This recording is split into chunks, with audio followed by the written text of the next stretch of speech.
Bonjour.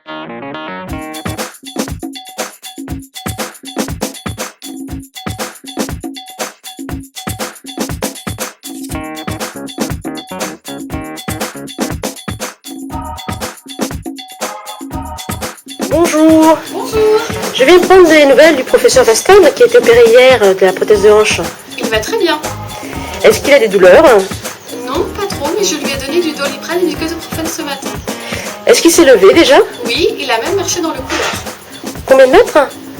Il est venu jusqu'au poste de soins. Oh, c'est très bien. Et est-ce qu'il a encore son rhodo? Non, je lui retire d'ici une petite heure.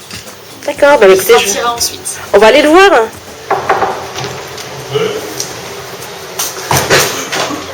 Comment vas-tu? Très bien, très bien, très bien. Quels conseils donneriez-vous à vos patients pour mieux se préparer à l'intervention? Et d'abord, en essayant de faire un peu d'exercice et de maîtriser un petit peu les cannes anglaises avant. D'ailleurs, moi, de plus en plus, on a tendance à prescrire quelques séances de kiné avant l'hospitalisation, de façon à bien maîtriser, à ne pas avoir trop peur, en fait, parce que c'est surtout la peur qui est l'ennemi de la récupération rapide. Alors, professeur Vastel, j'ai remarqué que les patients ont très peur de bouger dans les suites immédiates d'une intervention. Que leur diriez-vous? Quels sont les conseils que vous pouvez leur dire? Alors, que c'est un paradoxe, parce que pour ne pas avoir mal, il faut bouger. Si on ne bouge pas, on laisse l'œdème s'installer, et si l'œdème s'installe, après on a beaucoup de mal à bouger, on a beaucoup de mal à fléchir, et ça devient encore beaucoup plus douloureux d'essayer de bouger.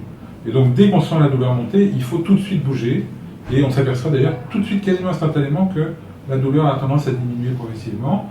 Et bien sûr, pour bouger, il faut ne pas avoir peur de bouger. Et donc, il faut savoir quand même qu'une prothèse, c'est pas en sucre, hein, c'est quelque chose qui est mécanique, qui sert quand même à s'en servir.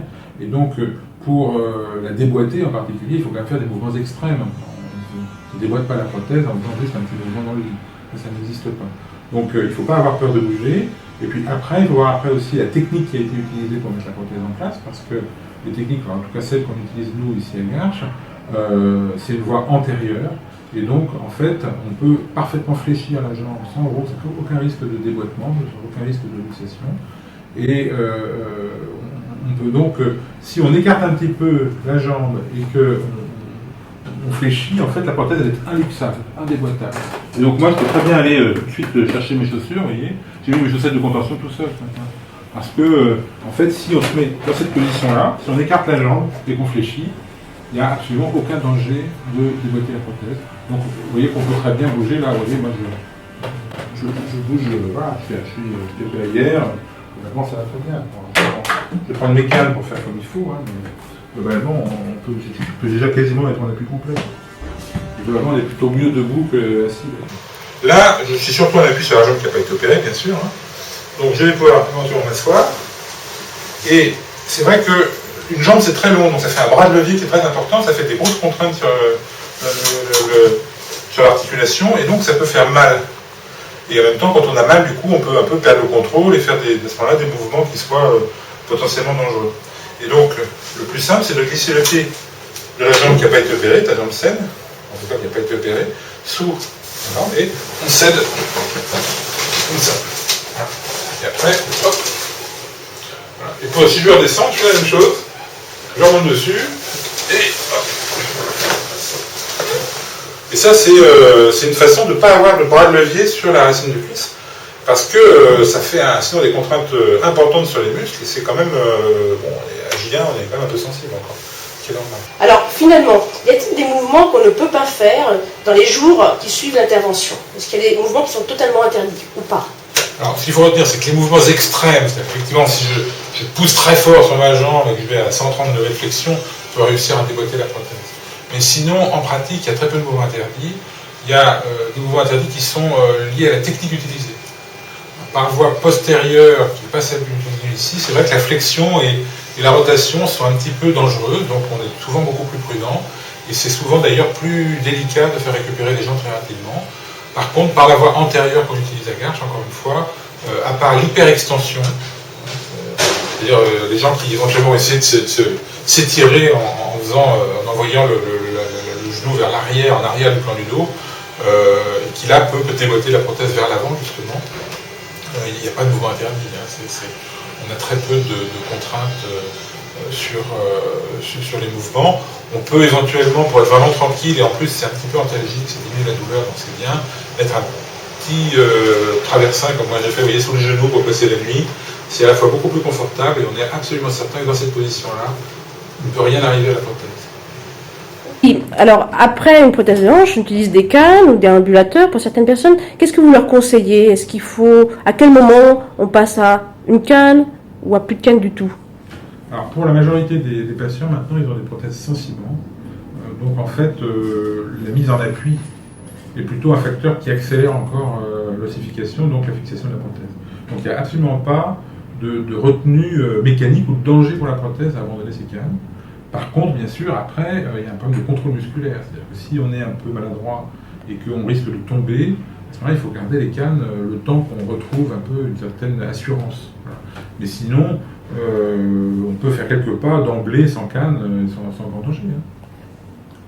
L'important, c'est de faire passer un peu du poids qui logiquement devrait passer dans la jambe, dans les cannes anglaises. Et donc, on met les cannes et la jambe en même temps. Puis après, la jambe normale, si je veux dire qu'elle n'a pas été opérée, elle peut faire le transfert. Et hop, on recommence.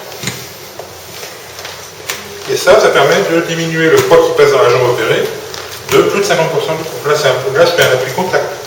Je peux même quasiment ne pas appuyer du tout, mais ça c'est pas bien. Un appui contact, c'est parfait. Donc, si on... C'est parfaitement indolore. Bon, alors moi j'ai l'appui complet, hein, ça veut dire que je pourrais aussi, dès maintenant, commencer à marcher avec une seule canne. Là, je fais 50% du poids du corps, et là c'est pareil, j'appuie la canne et la jambe opérée en même temps. Donc on retient la jambe en avant en premier, c'est la jambe opérée avec les deux cannes en même temps. Il faut que les deux cannes et la jambe elles soient synchrones. Comme ça. Un bloc avec les deux cannes d'un côté et la jambe au milieu. Les patients sont également inquiets de leur reprise d'activité, que ce soit une activité professionnelle, sportive ou sexuelle. Que leur répond le professeur Vastel? C'est un peu un paradoxe aussi, ça. C'est-à-dire que quand on fait une prothèse, c'est parce qu'on va mettre fin au handicap. Une prothèse, c'est qu'on a mal à la hanche, c'est qu'on est handicapé, qu'on a des soucis. Et donc, une prothèse, c'est fait pour s'en servir, c'est la fin du handicap. En fait, avec une prothèse, on vit normalement. On fait tout ce qu'on faisait avant, on le refait normalement. Sinon, on va dire, c'est pas la peine de se faire opérer, quoi. Donc, on peut marcher, courir. Hein. On organise d'ailleurs dans quelques semaines, et on fera tous les ans, une course de la prothèse dans la ville, où on va faire courir des gens qui ont des prothèses et des gens qui n'ont pas de prothèse, ensemble, pour bien montrer qu'il n'y a pas de différence, en fait. C'est pas un problème de prothèse. Donc la prothèse, c'est la fin du handicap. On peut s'asseoir, on peut marcher, on peut faire à peu près tous les sports en étant... Bon, évidemment, on a une prothèse, donc parachutisme, si on a une fracture du fémur, ça devient un peu plus compliqué à réparer. Mais c'est pas un handicap, hein, on entend bien, c'est juste que c'est une question de bon sens, quoi. Sinon, on peut faire tout ce qu'on veut, il n'y a aucune position sexuelle contre-indiquée. D'accord. Pour les gens normaux, hein, j'entends, c'est-à-dire qu'éventuellement, pour les danseuses étoiles, il y a peut-être quelques restrictions, pour des moments extrêmes, là encore, mais sinon, on vit normalement. Alors, professeur Vastel, est-ce qu'il y a eu des changements dans la prise en charge des prothèses de hanche dans votre service pour améliorer la récupération après cette chirurgie? Alors oui, il y a eu beaucoup de changements. Il y a eu des changements d'abord du côté des anesthésistes, c'est ça que je leur posais la question, pour avoir des protocoles qui permettent de se réveiller plus vite et dans de meilleures conditions. Et puis, il y a notamment, surtout beaucoup, un changement de mentalité. En fait, quand on est opéré par exemple d'une prothèse de hanche, on n'est pas malade. On vient changer une pièce d'une certaine façon, quoi. Mais globalement, on est plutôt en bonne santé. D'ailleurs, on vérifie avant l'anesthésie qu'il n'y a pas de problème de santé majeur qui pourrait interférer avec l'opération. Donc c'est plutôt qu'on est en bonne santé. Et donc, globalement, il y a eu un certain nombre de... faut pas qu'on se transforme en malade. Hein. C'est-à-dire que si on reste en pyjama pendant 8 jours, on régresse complètement et qu'on ne bouge pas, en plus on a de plus en plus mal. Bon. Donc en fait on est opéré, voilà, moi je suis opéré à G1, je suis habillé, voilà, on va essayer de mon tuyau, puis je rentre chez moi. Globalement je suis pas malade.